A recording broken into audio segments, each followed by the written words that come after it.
आज हमारे साथ नेपाली स्टूडेंट हैं, नेपाल के सिटीजन हैं। इन्होंने हमसे संपर्क किया है। This is a success story है। अभी रिसेंटली इनका शेंगन का स्टूडेंट वीजा आया है। इनसे हमारी पूरी डिस्कशन रहेगी और क्या एक्सपीरियंस रहा है इनका क्राउन इमिग्रेशन के साथ, उसका भी ये पूरे का पूरा हमसे डिस्कशन करेंगे। क्योंकि नेपाल से, पाकिस्तान से, श्रीलंका से, बांग्लादेश से लॉट ऑफ फोन्स आते हैं हमें। तो उनको मैं स्ट्रेट फॉरवर्ड एक ही चीज बताता हूँ, सीरियस हैं तो रजिस्टर्ड करें हमारे साथ, अगर मैंने आपकी एलिजिबिलिटी आपको बता दिया। अदरवाइज उन लोगों की चैट ही खत्म नहीं होती व्हाट्सएप के ऊपर, दे मैसेज पे मैसेज, दे क्वेश्चनों पे क्वेश्चन। और इसने बहुत कम क्वेश्चन किए थे, पता नहीं इसको कैसे ट्रस्ट था हमारे पास। इसने हमसे इमीडिएटली केस रजिस्टर्ड करवाया। हमारी सारी डिस्कशन के बाद जो भी चैट के ऊपर थोड़ी सी हुई है, तो उसके बाद केस उसका हमने प्रोसेस किया है और उसको क्या एक्सपीरियंस रहा है क्राउन इमिग्रेशन के साथ, उसकी सारी की सारी हम डिस्कस करेंगे। तो हमारे साथ हमारे मैनेजर जी भी जुड़ गए हैं दिल्ली ऑफिस के। है तो दिल्ली सेंटर में बैठे हुए हैं, लेकिन इनका जी जो आईटी डिपार्टमेंट है वो काफी वीक है। तो जी सर।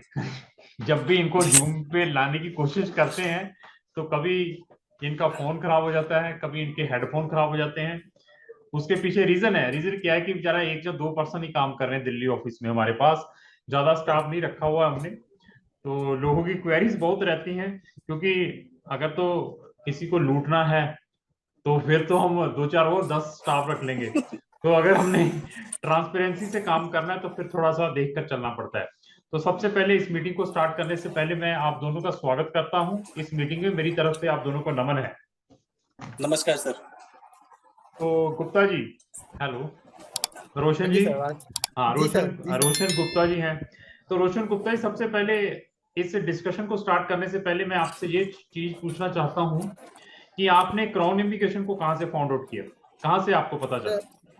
एक्चुअली सर, जो क्राउन इमिग्रेशन के हेड ऑफिस जालंधर ब्रांच में है, हम भी हम्म। अपना जो डिप्लोमा का स्टडी वो लवली यूनिवर्सिटी से ही किए हैं। अच्छा। और लवली यूनिवर्सिटी जो है वो जालंधर के पास में ही है। हाँ और हाँ। मेरे जो सीनियर हैं वो भी जालंधर से ब्रांच से अप्लाई किए हैं, वो भी मेरे जो सीनियर थे वो इंडिया के ही थे। हाँ हाँ तो हम हाँ अपने नेपाल में गए, वहाँ पे गए तो वहाँ पे देखा कंसंट्रेट के तो लाइन लगी पड़ी है। हाँ हाँ। सब कंसंट्रेट बोल रहे हैं पहले ओरिजिनल डॉक्यूमेंट दे दो, हम्म पासपोर्ट दे दो। हम्म जब ओरिजिनल डॉक्यूमेंट दे देंगे तुमको तो ट्रैप में आ जाएंगे, वो जैसे बोलेंगे वैसे करना पड़ेगा। हम्म। तब फिर हम अपने से सेल्फ अप्लाई किए थे एक बार था, लेकिन एडमिशन हमको नहीं आया। हमने ठीक है। अप्लाई किए थे जर्मनी के लिए, ठीक तो है। वहाँ पे एडमिशन मेरा नहीं आया। ठीक तो है। उसके बाद तो लॉकडाउन आ गई। हाँ हाँ लॉकडाउन के बाद तो उसी टाइम में मेरा जो सीनियर वहाँ पे गए थे, हाँ हाँ। वो हमको सजेस्ट किए कि ये ऑफिस में, जालंधर ऑफिस में क्राउन इमिग्रेशन के पास विजिट कर लो। ठीक है। हम वहाँ पे गए ही हो, तब वहाँ से हम कॉन्टेक्ट लिस्ट निकाल के आपके पास हम कॉन्टेक्ट किए हैं। ठीक ठीक ठीक। तो आपने कभी हमारी वीडियोस भी देखी हैं सोशल मीडिया के ऊपर? वीडियो तो बहुत देखे हैं सर जी। अच्छा वीडियोस कैसी हैं? वीडियो तो जो है, जो फैक्ट है सर जी, जो है अच्छा। जो जाए कि मुंह पे बोला जाता है। तो अभी हमारे साथ दीपक जी भी हैं, इनको जानते हैं कि नहीं? जी सर, इनको तो जानते हैं, वो हमारे का केस में तो बहुत ज्यादा मदद किए हैं हमसे। आपसे जालंधर ब्रांच से ज्यादा तो हमको दिल्ली ब्रांच से हेल्प मिल गया है। हाँ तो देखिए। हाँ तो आप इनका क्या, इनकी कंप्लेंट है, कहते ये सर रोशन गुप्ता जी ने फोन नहीं उठाया मेरा, दो तीन बार फोन किया बीच हाँ जी। में। ओके सर तो जी, सॉरी फॉर दैट, अच्छा नहीं अच्छा, तो उठाया हमने। ऐसे है कि क्राउन इमिग्रेशन आप देख लीजिए, हमारा जो हेड ऑफिस जलंधर में है। तो जी सर। हमारी एक ऐसी एजेंसी है जिसने दिल्ली में ऑफिस खोला हुआ है, दिल्ली के अंदर, जलंधर जी में है और दिल्ली में। और पंजाब में एजेंट्स जितने भी हैं आप देखेंगे जगह जगह पर ऑफिस खुले हुए हैं, पंजाब के अंदर स्पेशली। जहां आप तो पंजाब में रहे हैं, आपने तो जी देखा होगा सर, रोशन देखें। गुप्ता जी। तो बहुत देखे मैक्सिमम सर, पंजाब फगवाड़ा में में भी अलग अलग बहुत है। रुके आपको, चंडीगढ़ में, मोहाली में, जलंधर, लुधियाना, बठिंडा, मोगा, ये सब में मिलेंगे। आप ये जी। बताइए, आप ये बताइए पंजाब या हरियाणा वाले या राजस्थान वाले एजेंट्स का किसी का ऑफिस दिल्ली के अंदर है कि नहीं है? कितने के लोगों का होगा? दिल्ली के अंदर तो ऑफिस हम, जहाँ तक मेरे ऑब्जर्वेशन के हिसाब से हम तो देखे तो नहीं है। हाँ तो अब आप इनके ये होंगे देखिए, तो। इसके पीछे रीजन है, हमने क्राउन इमिग्रेशन ने दिल्ली में ऑफिस क्यों खोला है। तो जो जो हमारे है जो हाँ नहीं, जो हमारे पंजाब के एजेंट्स हैं जो काम करते हैं वो दिल्ली में क्यों नहीं खोल लेते? उनको मालूम है कि उनका सिर्फ पंजाबियों को तक हैंडल करने का है, इनको वो हैंडल कर सकते हैं। लेकिन जो पढ़े लिखे क्लाइंट हैं, अलग अलग स्टेट के रहने वाले हैं, कोई एनसीआर का है, कोई साउथ इंडियन है, कोई साउथ इंडियन है, सुनने की बात है, कोई यूपी बिहार का है, कोई उड़ीसा का है, तो they are the educated clients, उनको हैंडल करना है। तो दे आर, उन्होंने काफी वर्कआउट अपने लेवल पर कर लिया होता है। तो कुछ लोगों ने सिर्फ हमसे वीजा ही अप्लाई करना होता है, क्योंकि एम्बेसी सारी कहाँ पर है पूरे इंडिया के अंदर, सबसे ज्यादा एम्बेसीज कहाँ पे है? सब तो दिल्ली में जी, दिल्ली। तो इन सब एजेंट्स के ऑफिस दिल्ली में क्यों नहीं ओपन हुए? वहां खोलने चाहिए इंस्टेड ऑफ यहाँ पे पंजाब में। तो किसी की हिम्मत नहीं पड़ती दिल्ली में ऑफिस खोलने की। और मैं दिल्ली वाले अपने दीपक जी से बात करूंगा। दीपक जी, आप ये जी सर। बताइए, आपको कितना टाइम हुआ हमसे वर्क करते हुए? सर अभी लास्ट 6 मंथ हो गया सर। 6 मंथ। तो आप ये बताइए, कितने लोग फोन करते हैं हमें, कितनी क्वेरीज है? सब सब सर ना। डेली, सर क्वेरी बताऊं तो डेली कम से कम 40 से 50 मेरे पास पर्सनल जो आती है, जो बिल्कुल करने वाले होते हैं, हाँ बाकी तो बिल्कुल। ऊपर चली आती है। तो आप ये लेकर चलिए कि कितना क्लाइंट है वहां पे बैठा हुआ, और सारा पढ़ा जी लिखा दिल्ली में। क्लाइंट, सब पढ़ा लिखा क्लाइंट है ना? जी सर। तो ऑल आप टोटल एजुकेटेड आते अच्छा, हैं, और रिसर्च एजुकेट, करके ही आते हैं सर। नहीं रिसर्च करके। आप ये बताना, उनमें से कितने लोगों को कनाडा की जो फोन आते हैं या ऑस्ट्रेलिया के लिए फोन आते हैं, आया कभी फोन ऑस्ट्रेलिया कनाडा के हाँ लिए सर, ऊपर? आते हैं कनाडा के लिए, आते हैं सर। दिन में आप तो एवरेज हो गए, दिन नहीं में 1-2 कॉल देखो, आ जाती है नहीं सर नहीं, उनको। कनाडा ऑस्ट्रेलिया तो है, लेकिन उसके जी अलावा ये 2-3 कंट्री तो सब प्रमोट करते हैं। कनाडा हो गया, ऑस्ट्रेलिया हो गया, न्यूजीलैंड हो गया, यूके हो गया, यूएसए, इनको तो सब प्रमोट करते हैं। आप ये जी बताइए, इनके अपार्ट फ्रॉम दीज 4-5 कंट्रीज के अलावा कौन सी कंट्रीज के आपके पास कॉल्स आते हैं? इसको तो सब प्रमोट करते हैं। जी। तो हमारे सर पास जर्मनी होगी, अभी फिनलैंड भी एक बारी मेरे पास काफी बढ़ गई है, हम्म, फिनलैंड के प्रोसेस भी आ रहे हैं मेरे पास। हम्म, और स्लोवेनिया स्लोवाकिया के लिए भी है। तो अभी देखिए, नीदरलैंड की क्वेरी बीच में आनी शुरू हो गई थी मेरे पास नीदर काफी। और पंजाब के हमारे बच्चों को इन कंट्रीज के बारे में अवेयरनेस बहुत कम है। जैसे मैं हाँ फिनलैंड जी। बताऊं, जी सर। नीदरलैंड के बारे में बताऊं, बेल्जियम के बारे में बताऊं ना, उन्होंने कहा जाना है, जाना कनाडा ही। कनाडा चलो जी। तो एक्चुअली प्रॉब्लम सबसे ज्यादा क्या है कि जो हमारे सोशल मीडिया के ऊपर जिस चीज की ज्यादा प्रमोशंस होती हैं, तो बच्चे को यही लगता है कि यार हमें यही जानना चाहिए। अभी जी सर, ये बिल्कुल फैक्ट है सर। अभी हमारे एजेंट्स सोशल मीडिया के ऊपर बैठ के सिंगापुर को बेचें, साइप्रस को बेचें, माल्टा को बेचें, पोलैंड को बेचें, तो लोगों का कंसेप्ट यही है कि सारा कुछ है ही वहीं पे। वो आएगा जी सर। सबसे पहले बात करेगा, सर सिंगापुर जाना, तो मैं हाथ जोड़ देता हूँ। तो मैं कहा यार क्यों पैसे खराब करने जाना वहां पे, हैं? जी वहां पे क्या करने जाना? नहीं सर, उसे एजेंट ने ये बताया वो बताया। मैं कहा देखो, वहां पे 100% हम करवा देंगे, और हमें मैक्सिमम बेनिफिट है, और तुम्हें कुछ नहीं मिलेगा। आपको सिर्फ 6+6 आपको ऐसे बना के भेज देंगे, ना कोई सेटलमेंट पॉलिसी, ना वहां पे वर्किंग राइट है आपके लिए। और नंबर ऑफ रिजेक्शन आती है माल्टा और पोलैंड के कंट्री से, जब स्टूडेंट वीजा डालते हैं, वो कोई नहीं जी बताएगा। जी इटली के अंदर नंबर ऑफ रिजेक्शन आती है स्टूडेंट वीजा की फ्री स्टडी के नाम पे, वो कोई नहीं बताएगा। मैं कहता हूं कि मैं भी इटली में अप्लाई करता हूं, पोलैंड में करता हूं, लेकिन visa success rate comparatively another country से टफ कम है। तो वो कहेंगे नहीं, हमने जाना वही है। वहां पर हम क्यों भेजते हैं इन कंट्रीज को? उसके पीछे रीजन ये है कि वहां पर एडमिशन बड़ा इजीली आ जाता है। इजीली हाँ एडमिशन जी। आ जाए, तो जो मैंने आपसे पैसे लिए होते हैं ना, जैसे रोशन गुप्ता जी हैं, इन जैसे लोगों से अगर पैसे लिए, तो मेरे पैसे वो पक्के हो जाते हैं कि भाई मैंने तो जी एडमिशन करवा दिया, तो वीजा आए ना आए। दिस, जी सर। चलो अभी हम रोशन गुप्ता जी के ऊपर आते हैं। तो दीपक जी, आपसे भी डिस्कशन करके बहुत अच्छा लगा है। तो क्या अभी लगता है कि दिल्ली में मैं खुद आ जाऊं वहां पे हेड ऑफिस में, वहां पे दिल्ली मैं ऑफिस तो में सर, मैं तो आकर? पूरी प्लानिंग कर रहा हूँ सर आपके लिए कि यहाँ बुला ही लूँ आपको। और मैं eagerly, I am eagerly interested to shift there. मेरा आप मन करता है कि दिल्ली में चलें, जी क्योंकि लोग बेचारे, रोशन बिल्कुल। गुप्ता जैसे लोग हैं, उनको बेचारों को फिर जलंधर आकर मिलके गया मुझे, कहता नहीं मैं अभी हाँ नेपाल जी। चला गया, तो मैंने यहीं आना है। तो लगता है कभी नहीं, सेंटर में बैठते हैं जाकर, सब लोग वहीं आएंगे। एनी हो, अभी हम रोशन गुप्ता जी के ऊपर आते हैं। रोशन गुप्ता जी, मुझे ना नेपाल से बहुत फोन आते हैं, जैसे मैंने आपको बताया है, लोगों के अंदर ट्रस्ट नहीं बन पाता, चाहे नेपाल है, चाहे पाकिस्तान, चाहे बांग्लादेश है, चाहे अनदर कंट्रीज के हैं, तो वो अफ्रेड हो जाते हैं कि लगता है कि यार ये भी वीडियो बढ़िया मीठी मीठी बनाते हैं, बड़े वो चेप चेप के बनाते हैं, कहीं फ्रॉड ना कर लें। तो आपको सबसे पहले ये बताइए, इसके बारे में आप क्या कहना चाहेंगे? कभी आपको महसूस हुआ, चाहे दिल्ली ऑफिस से, चाहे हमारे जलंधर ऑफिस में, चाहे मैं डील कर रहा था, चाहे हमारा स्टाफ डील कर रहा था, ऐसा नहीं, कुछ? क्राउन इमिग्रेशन के कंपनी के तो बहुत अच्छी फीडबैक हम देना चाहते हैं, और आगे भी चल के कोई भी मेरे रिलेटिव या चाहे कोई भी मेरे फ्रेंड्स होंगे तो हम उनके एक बार बोलेंगे, एटलीस्ट एक बार उनसे बात करिए। ठीक है। एटलीस्ट आप मानते हैं आपका रजिस्ट्रेशन फीस 15,000 इंडियन करेंसी है, हम्म, आप समझिए उतने के लिए हम कुछ नहीं सोचते, उतना एक बार दे दीजिए, उसके ठीक बाद ठीक। आगे का फीडबैक देखिए, उसके आगे का उनका सपोर्टिव देखिए आपको कितना मिल रहा है। हम्म। एटलीस्ट पहले तो अपने से तो ट्रस्ट करना पड़ेगा। हाँ हाँ हाँ। अब दूसरा तो बात ये था जी, नेपाल का स्टूडेंट हो गया चाहे दूसरे कंट्री के, तो इंडिया के कंट्री के ऊपर इतना ना फ्रॉडनेस ज्यादा हो गया कि यहाँ पर अच्छे लोग भी उसी में पिस जाते हैं। सर आप ये बताइए, मैं भाग के कहाँ जाऊंगा? दिल्ली में मेरा ऑफिस है, हमारा स्टाफ नहीं वहां वो पे तो बैठता नहीं। जी सर, कितने लोग, अच्छा कितने लोगों को बेवकूफ बना पाऊंगा मैं? 10 को, 20 को, 50, कितने लोगों को 20 बनाऊंगा बेवकूफ? उसके उससे बाद ज्यादा क्या? तो नहीं, 10 उसके बाद तो जूते पड़ेंगे कि नहीं पड़ेंगे? पढ़ेंगे लोग ही पढ़ेंगे वो पड़ेंगे तो। नहीं पड़ेंगे? क्या ये वो तो अमाउंट 15-20 हजार रुपया भी हम लेते हैं तो उसमें भी हमें ये लगता है कि उस बंदे को कुछ परफॉर्म करके बताएं, कुछ उसको उसके जी रिजल्ट्स प्रोवाइड करें, एटलीस्ट जी उसकी एडमिशन और उसकी वीजा फाइल एम्बेसी तक लेकर चले, तब भी हम कहेंगे कि जी हमने कुछ किया है। हाँ ऐसा नहीं जी। है कि पैसा ले लिया उसके बाद ना फोन उठाना है ना उसकी कोई रिप्लाई करनी है। तो नहीं अभी नहीं, ये रोशन, तो नहीं है सर, रोशन गुप्ता जी, अभी ये तो ये आपका कौन कंपनी में। कौन सी कंट्री का, आप पहले बताइए नेपाल में कहाँ के रहने वाले हैं?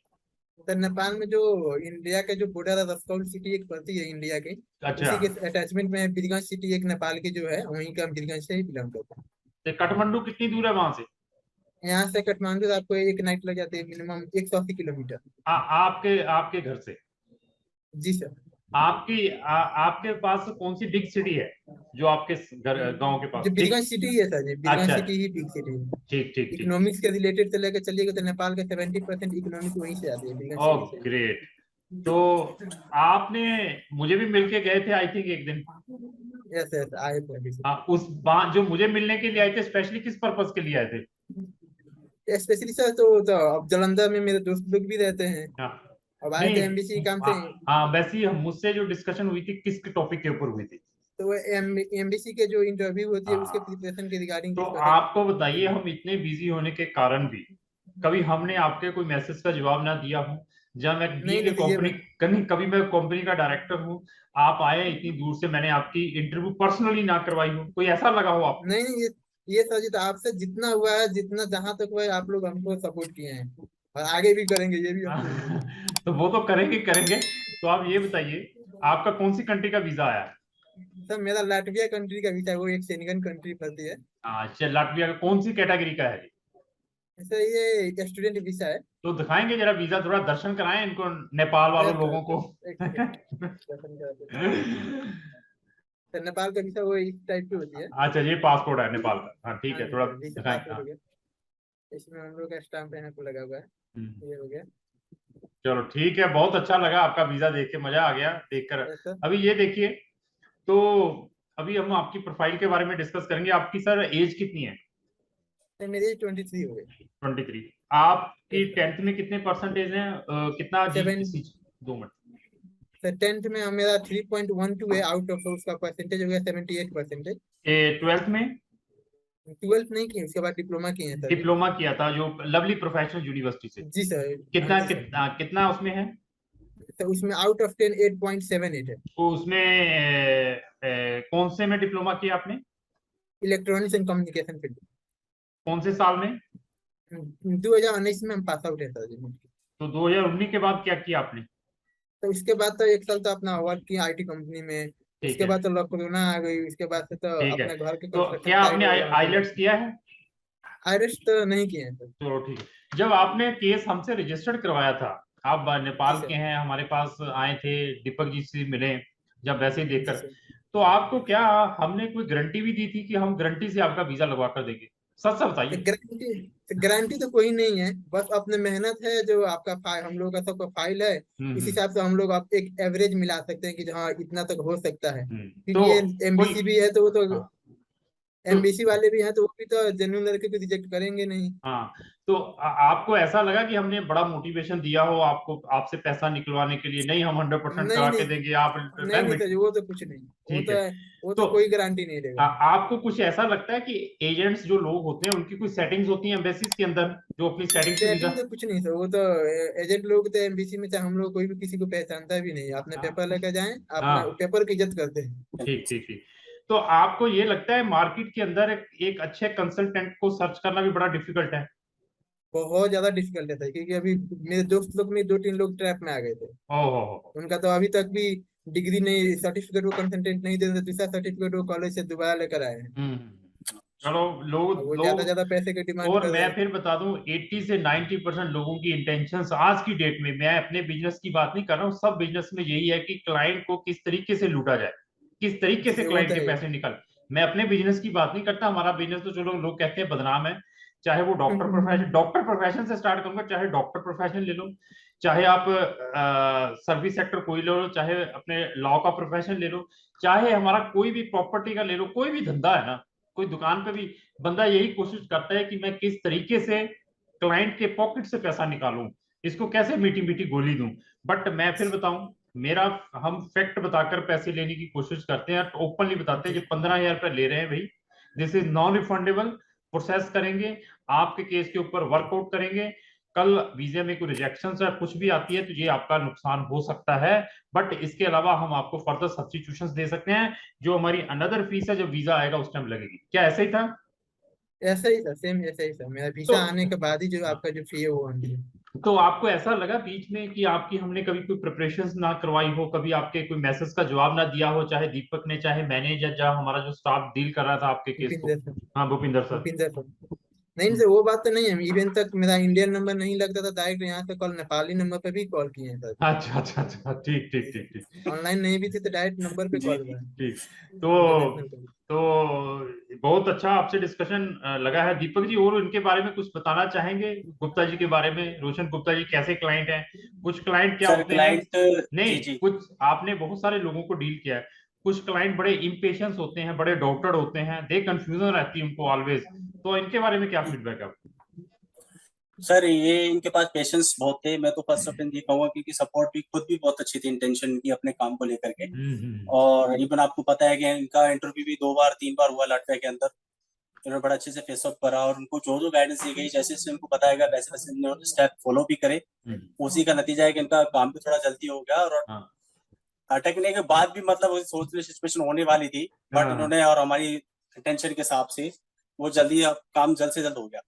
तो और रोशन गुप्ता जी, आप ये बताएं कि आपको ये Yes, sir. लगता है कि without the coordination of Bhupinder, जहाँ मेरा, जहाँ अपना दीपक का, जहाँ आपका कंसल्टेंट है, उसके कोऑर्डिनेशन और आपके कोऑर्डिनेशन, दोनों का प्रॉपर कोऑर्डिनेशन चाहिए, जहाँ सिर्फ एजेंट ही सारा काम करता है?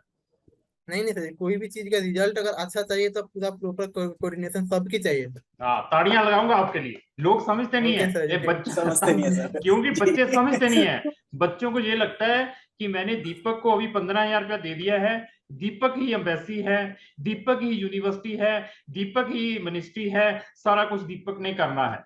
नहीं नहीं सर, वैसे मेरा तो बच्चों इंटरव्यू, ऐसे बच्चों का जो रिजल्ट्स है वो सिर्फ 50-60% रहता है, जो डिपेंडेंसी के साथ काम करते हैं।